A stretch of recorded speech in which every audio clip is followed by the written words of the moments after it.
It's pretty crazy how one piece of media can change your life forever.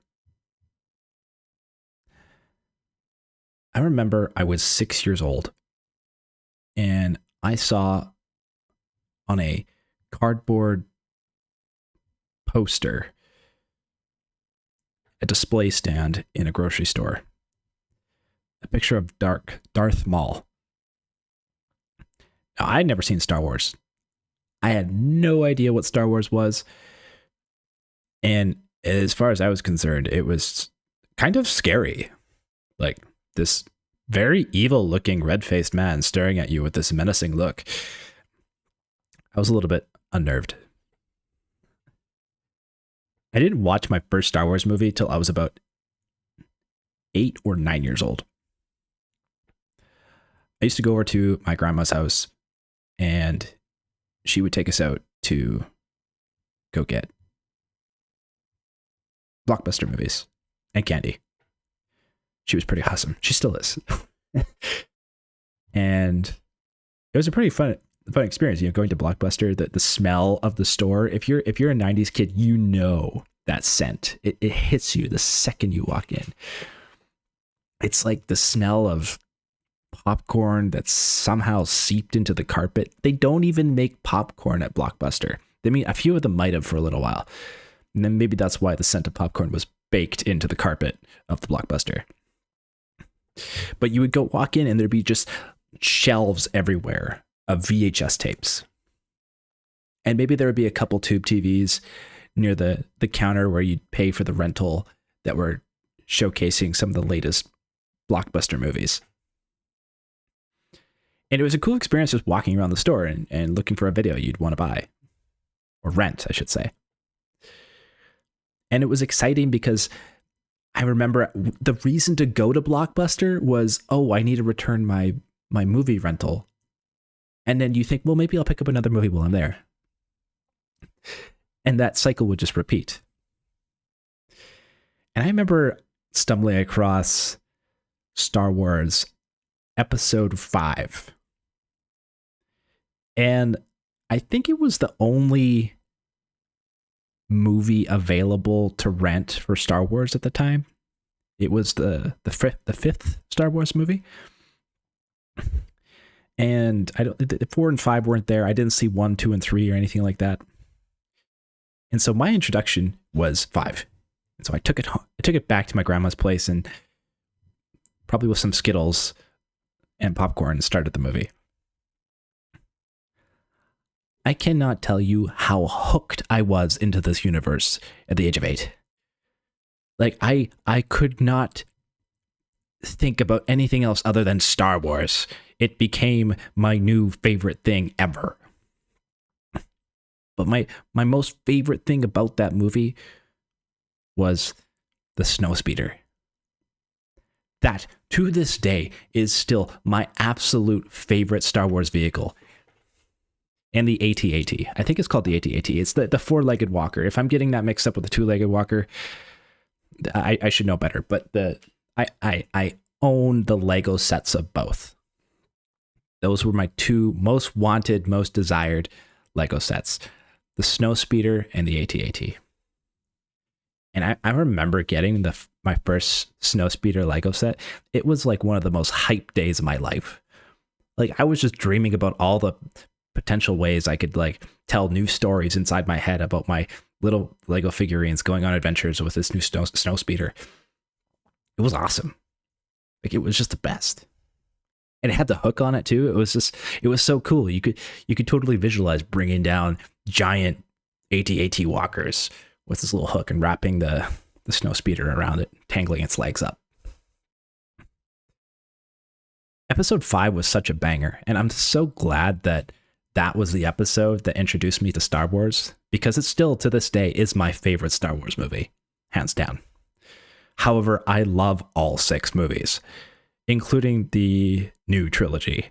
Sorry, not to say 7, 8, 9. Those ones I'm not crazy on. I didn't like them. But 1, 2, and 3, oh yeah, so good. And I know so many people don't like them, but the prequels were the best. In my mind, like, man, Like watching them as an adult, they make absolutely no sense. But as a kid, man, were they ever fun. And they're still fun for me today. I really wanted a Star Wars video game for a long time. And the first introduction for me for Star Wars video games was Lego Star Wars. And this was a pretty hype game back in that day. I remember I would go to my dentist at the time, and he would have the Lego Star Wars video game on a console that you could play. Like the kids could wait in the waiting room. That was the game I would just mostly play. There was Lego Star Wars, there was Tony Hawk, and there was, I think, Mario Golf. And I mean, I ended up eventually owning all three of those games, but Lego Star Wars was the one I always wanted to play the most. But then as I got older, there was this element of Star Wars I always wanted. You would see in the movies where like Luke Skywalker would get his hand chopped off with a lightsaber, or like a stormtrooper would get sliced in half, or like the lightsabers actually had this ability to cut through pretty much any material. And when they were used as weapons of war, yeah, they pretty much de-limbed your opponent. And I always wanted that authenticity in Star Wars games. But for some reason, that continuity never stayed in the games. It was there in the movies, but just not in the video games. But there was one Star Wars game that did do this. Star Wars Jedi Knight, Jedi Outcast. And also Jedi Academy. However, Jedi Outcast, this was my first de-limbing Star Wars game. Man, was this fun. I still love this game. I haven't played it in a long time, and it's pretty exciting being able to play games from the past that you used to really enjoy. But there was something so satisfying about using the lightsaber, and it actually had canon relevance. Like, they didn't demote the lightsaber to just a big bashing stick. No, like this thing literally will cut through walls. And this game delivered. Man.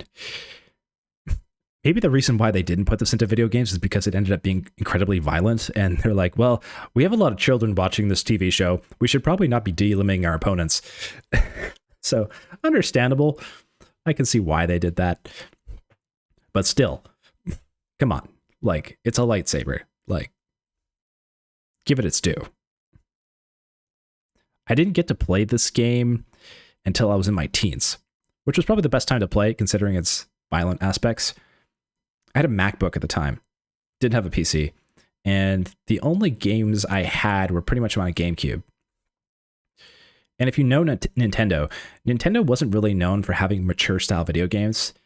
They kind of catered to a very specific young audience. The audience that's usually around the ages of between 4 to 12 years old. That was their primary audience. Nintendo was really going after the childhood aspect of video games. And they nailed it well. They were doing it phenomenally, and I still think they do. But games that were a bit more serious, games like Halo or Call of Duty, they were always on the Xbox, the PlayStation. Nintendo didn't get as many serious games. And so, having only a MacBook and a Nintendo, there weren't really any games to play back in the 2010s, especially on a MacBook. The only games available on a MacBook were very limited. But I remember Jedi Outcast ended up getting released on the MacBook. And this was my introduction to that game. Bought it right off the App Store before even Steam was that big. Man, what a throwback. So glad I got to be able to experience this game. It had pretty cool force powers, and man, just being able to use a lightsaber and using it the real way, as sadistic as it is, it was pretty fun. And I don't regret it. So thank you, Star Wars Jedi Knight, Jedi Outcast. You lived up to the hype.